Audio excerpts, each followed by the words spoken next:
అమృత్ వచ్చింది, ఎస్ఎల్ఆర్ఐ వచ్చింది, బిట్స్ వస్తూ ఉంది. ఇది రాబోయే రోజుల్లో ఒక నాలెడ్జ్ హబ్గా తయారవుతుంది. అమెరికాలో సిలికాన్ వ్యాలీ ఉంది, ఇండియాలో క్వాంటమ్ వ్యాలీ ఉంది. ఆ క్వాంటమ్ వ్యాలీ ఎక్కడుందంటే దానికి చిరునామా అమరావతి అని మరొకసారి మీకు తెలియజేస్తున్నా. 2025 నాటికి ఇవన్నీ చెప్పాను, పూర్తి చేస్తాం. ప్రపంచం మొత్తం ప్రధానమంత్రి గారితో ఇనాగరేట్ చేస్తాం. దేశంలో ఇప్పుడు ఉండే నగరాలన్నీ ఒకప్పుడు కట్టిన నగరాలు. హైదరాబాద్ ఇటీవల కాలంలో కట్టిన నగరం, అమరావతి ఫ్యూచర్ నగరం, భవిష్యత్ నగరం, వరల్డ్ బెస్ట్ నగరంగా తయారు చేసి ఈ జాతికి అంకితం చేసి కారణం మనం చూస్తే తెలుగు జాతిని ఒకసారి అధ్యయనం చేసుకున్నప్పుడు ఈ జాతి వైభవం ఒకసారి చూస్తే అధ్యక్ష, క్రీస్తు పూర్వం 2020 అప్పట్లోనే శాతవాహనులు జైత్యయాత్ర చేశారు. కృష్ణా గోదావరి ప్రాంతాలను ఏకం చేసి పాలించిన రాజులు శాతవాహనులు. అమరావతి నుంచే, ఇక్కడి నుంచే తెలంగాణ, కర్ణాటక, మధ్యప్రదేశ్, మహారాష్ట్రను కూడా పరిపాలించే పరిస్థితికి వచ్చారు. ఆ రోజు విదేశ వాణిజ్యం, ప్రసిద్ధి చెందిన ఓడరేవులు, నౌకా నిర్మాణ కేంద్రాలు, తెలుగు గడ్డపై నుంచి లోహాలు, వజ్రాలు, వస్త్రాలు, సుగంధ ద్రవ్యాలు ఎగుమతి చేయడం. ఇటీవల నేను బ్రిటిష్ మ్యూజియంకు పోయాను 15-16 ప్రాంతాల్లో. అక్కడ అమరావతి గ్యాలరీ ఉంది. ఇక్కడ మనకు అమరావతి గురించి తెలియదు, కానీ అప్పట్లో జరిగిన డెవలప్మెంట్స్ అన్ని బ్రిటిష్ మ్యూజియంలో భద్రపరిచారు. అది చూసినప్పుడు ఆశ్చర్యం వేస్తుంది. అంత ప్రాచీన వైభవం ఉన్నటువంటి చరిత్ర, ఘన చరిత్ర ఈ అమరావతి. ఆ తర్వాత దశ కాకతీయుల విషయం కూడా చెప్పారు. అది కూడా మనం చూస్తే ఆలయాలు, ఆర్కిటెక్చర్, అడ్మినిస్ట్రేషన్.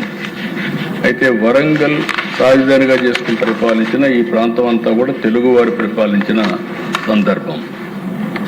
విజయనగరం సామ్రాజ్యం, తెలుగు కళలు, సాహిత్యం, సంస్కృతి ఇవన్నీ కూడా పట్టం కట్టే పరిస్థితికి వచ్చారు.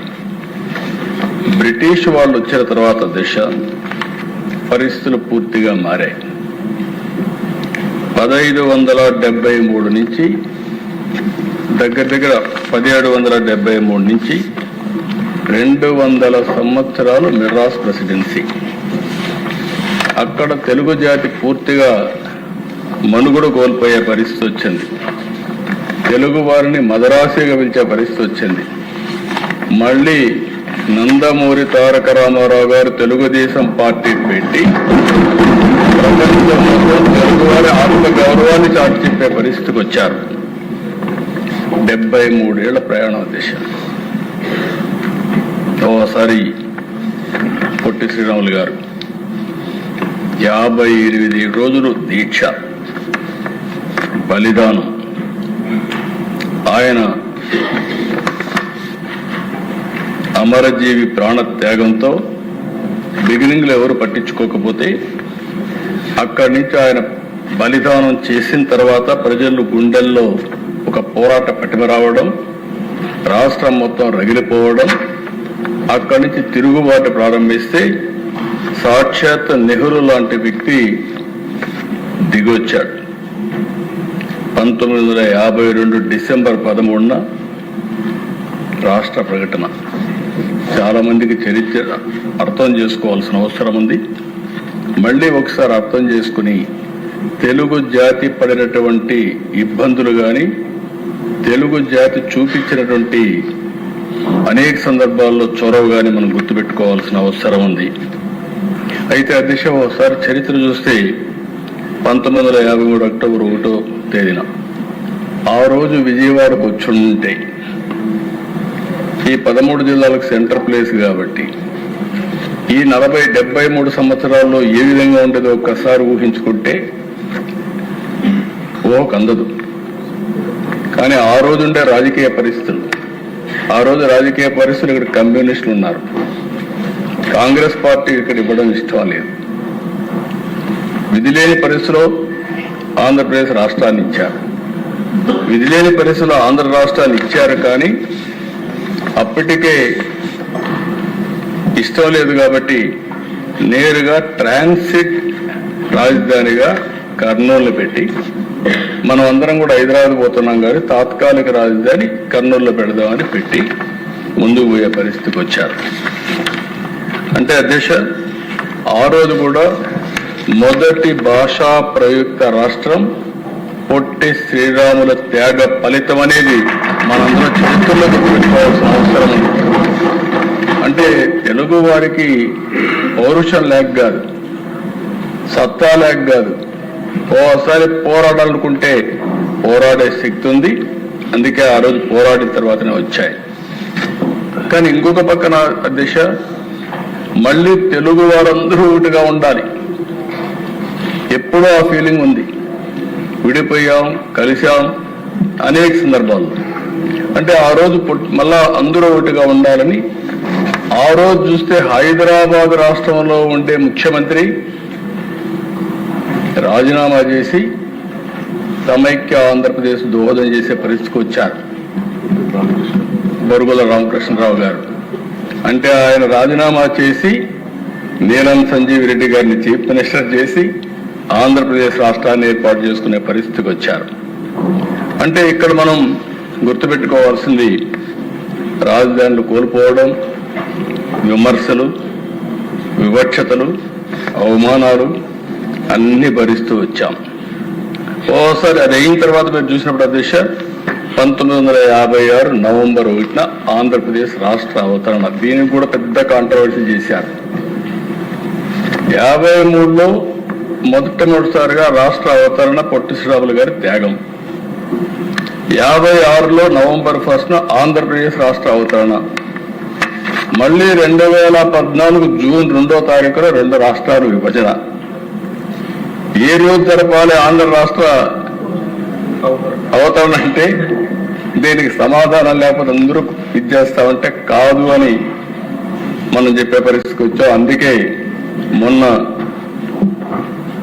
మా డిప్యూటీ సీఎం గారు మేము మాట్లాడుకున్నప్పుడు పొట్టి శ్రీరాములు గారు డిసెంబర్లో ఆత్మార్పణ చేశారు కాబట్టి అప్పుడే జరపదామని జరిపి ఆయన కోసం ప్రత్యేకమైన రోజు ఏర్పాటు చేసిన కూటమి ఎన్డీఏ కూటమి అని చెప్పి కూడా నేను మీకు తెలియజేస్తున్నాను. అయితే అధ్యక్ష, నేను ముందే చెప్పాను, తెలుగుదేశం పార్టీ ఆవిర్భావంతో మదరాసి అనే ముద్ర పోయింది. నేను ఢిల్లీకి పోయినా కూడా అంత మునుపంత మీరు ఎక్కడి నుంచి వచ్చారంటే మీరంతా మద్రాసు నుంచి, ఆంధ్రప్రదేశ్ రాష్ట్రం ఉంటుందని అర్థమయ్యేది కదా. కంబైన్డ్ స్టేట్ లోనే తెలుగు రాష్ట్రాల గురించి గుర్తించలేని పరిస్థితి.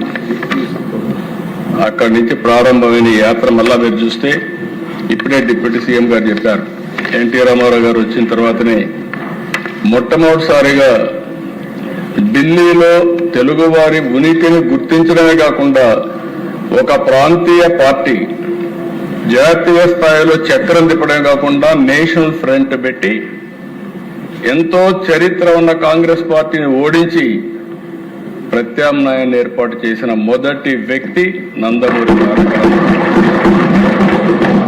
ప్రధాన ప్రతిపక్ష రోల్ కూడా ప్లే చేసే పరిస్థితికి వచ్చాం అధ్యక్ష.